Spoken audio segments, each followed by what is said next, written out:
A gift for Braden. Christmas 2011 for Mom and Dad. We love you and we know how much you love animals. Take good care. That's not quiet. Jingle all the way. There are lots of stories about good little boys and girls, but there aren't any stories about good little dogs. But this is a story about Jingle, the husky pup. And Jingle was a good pup. What was that? What was that?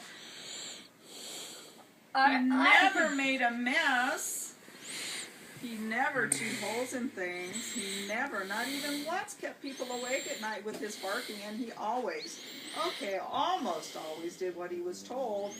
No dogs allowed. Remember reading that part of it? One day, Jingle was resting beside the front steps of Pineville Elementary School. Suddenly, the school bell began clanging out loud, and the children who were inside ran outside. That made Jingle very happy. So he came back the next day, and the same thing happened. The bell rang, and the children hurried out. It was amazing. Kevin patted his belly. Sarah scratched his ears. Jennifer said, "Jingle, you're a good dog." Oh, Jingle. Jingle. Don't squeeze him too hard. I don't know if he'll break him or Jingle not. loved to bark hello. Jingle even loved to sing. Uh-oh. Think you might turn him off. No, now you turn him off. Now you gotta turn it back on. Jingle's ready for you to read his story to him. Uh-oh. Try again. Does he start over? I don't No. know. Love to I think- sing. Jingle loved to sing. But what Jingle loved most was being with his friends. He liked to race Kevin to the edge of the schoolyard. But every day Kevin said, "Bye, Jingle, it's time for me to go." Sometimes he followed Sarah to the school bus, but Sarah only said, "Sorry, Jingle, I've got to go home."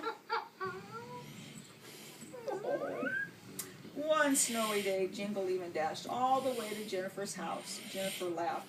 "Silly dog, Jingle, you've got to go home." Oh. Try again. You've got to go home. "Silly dog, Jingle, you've got to go home." Go home. Go home. Usually Jingle did exactly what he was told, but since he didn't have a home, he couldn't go there. Instead, he went back to Pineville Elementary and waited for the school bell. He waited all night and all day, but it didn't ring. Jingle decided to look for his friends. After all, they were the closest things he had to a family. He searched everywhere, but the kids were nowhere to be found.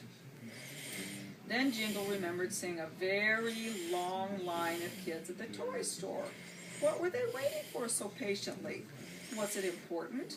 The very thought of finding his friends made Jingle want to sing. But when Jingle arrived at the store, there were no children. There was only a colorful storefront window and a whole lot of quiet.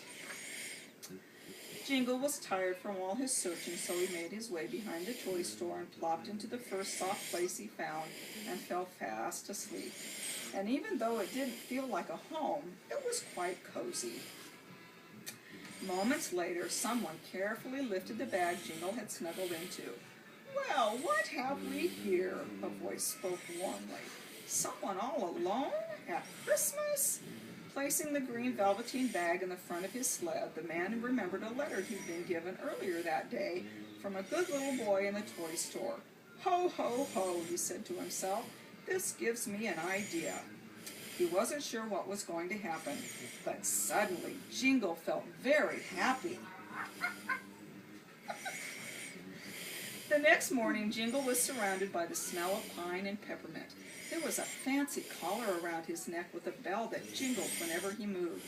But the best surprise of all came when Jingle saw Andrew, one of his friends from school.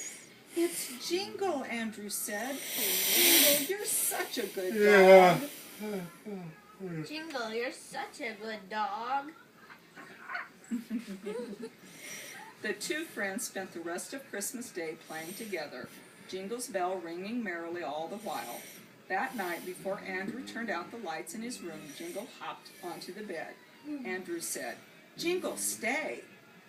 And Jingle did. Jingle stay, and Jingle did. Oh, fun. Did you have fun with Jingle? We would love to hear from you. Please send your comments to M blowing that. feedback Jingle or stay. email us Jingle did. at